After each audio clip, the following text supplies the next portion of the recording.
Awal dan akhir Ramadan dalam mazhab Syafi'i, ruqyat, hisab, dan perbedaan umat. Sahabat sekalian, setiap menjelang Ramadan hampir bisa dipastikan satu persoalan ini selalu muncul. Apa itu? Kapan mulai puasa? Kapan Idul Fitri? Nah, pasti bisa berbeda mana yang paling benar menurut Islam, khususnya dalam mazhab Syafi'i. Di video ini, kita akan membahas secara ilmiah, tenang, dan berlandaskan dalil, agar tidak mudah menyalahkan apalagi memecah belah umat. Yang pertama, kita sepakati dulu deh satu hal penting dari sisi hukum taklifi bahwa puasa Ramadan hukumnya adalah wajib. Allah Subhanahu wa taala berfirman, "Ya ayyuhalladzina amanu kutiba alaikumusiyam." Wahai orang-orang yang beriman, diwajibkan atas kalian berpuasa. Nah, kata kutiba di sini adalah qarinoh jazimah, penegasan kewajiban, dan tidak ada khilaf di kalangan ulama. Bahkan Rasulullah Shallallahu Alaihi Wasallam memberi peringatan keras bagi orang yang sengaja berbuka sebelum waktunya. Sebagaimana hadis tentang orang-orang yang mulutnya robek dan mengalir darah karena membatalkan puasa tanpa alasan syar'i. Baik, yang kedua hukum wadi atau awal dan akhir Ramadan. Nah, namun sahabat sekalian, meskipun puasa itu wajib, tidak berarti bisa dilakukan kapan saja.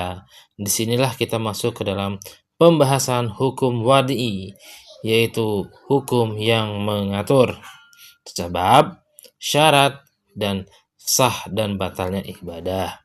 Contohnya, sholat duhur wajib, tapi jam 10 pagi belum wajib sholat duhur karena sebabnya belum ada, yaitu matahari tergelincir. Begitu juga puasa Ramadan, tanggal 28 Sya'ban belum wajib puasa karena sebabnya belum datang. Maka pertanyaannya, apa sebab dimulainya dan berakhirnya Ramadan?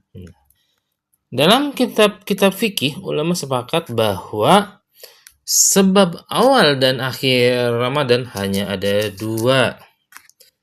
Yang pertama adalah ruqyatul hilal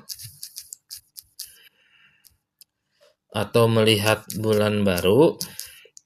Dan yang kedua ikmalul adad, menyempurnakan bilangan menjadi 30 hari.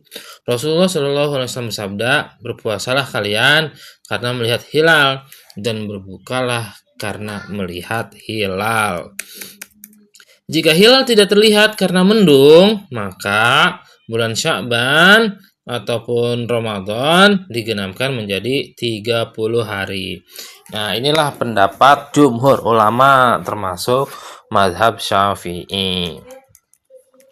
Lalu muncul pertanyaan besar, apakah hisab atau perhitungan astronomi bisa menggantikan ruqyat?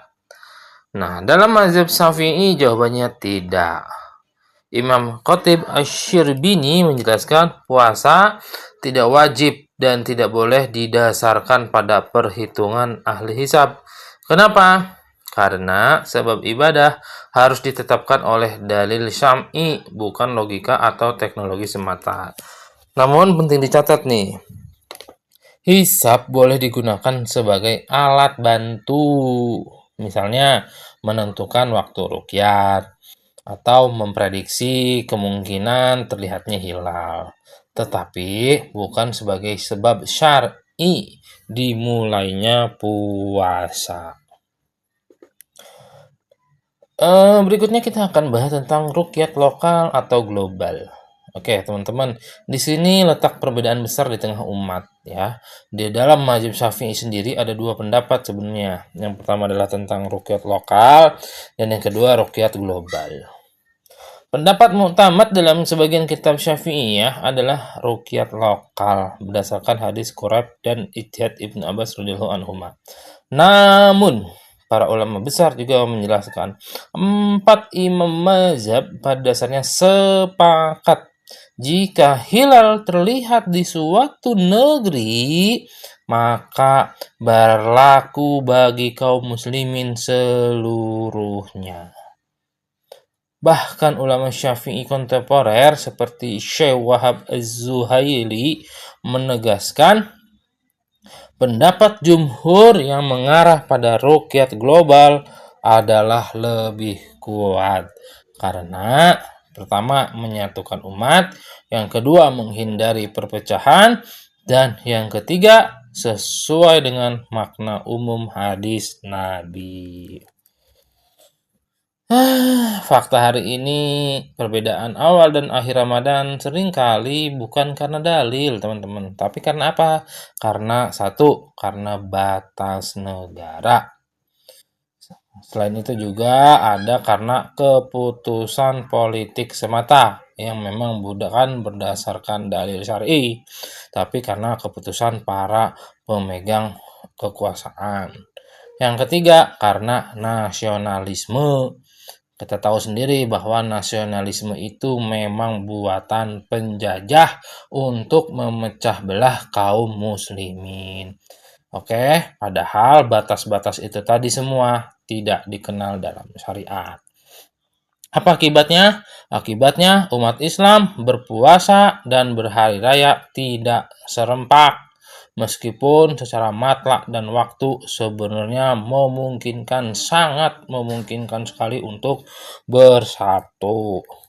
Sebagai kesimpulan teman-teman ya, nih hisab itu ya pendapat Islami, ruqyat juga pendapat Islami, ruqyat global juga apalagi nih ya, ini juga adalah pendapat yang sangat Islami dan jumhur ulama pun begitu. Namun yang tidak dibenarkan adalah berpuasa karena ego kekuasaan semata, bukan karena dalil syar'i. Nah, yang dengan sebab itu terjadilah terpecah belahnya umat atas dasar nasionalisme. Umat Islam sejatinya hanya bisa benar-benar bersatu dengan kepemimpinan Islam yang menyatukan.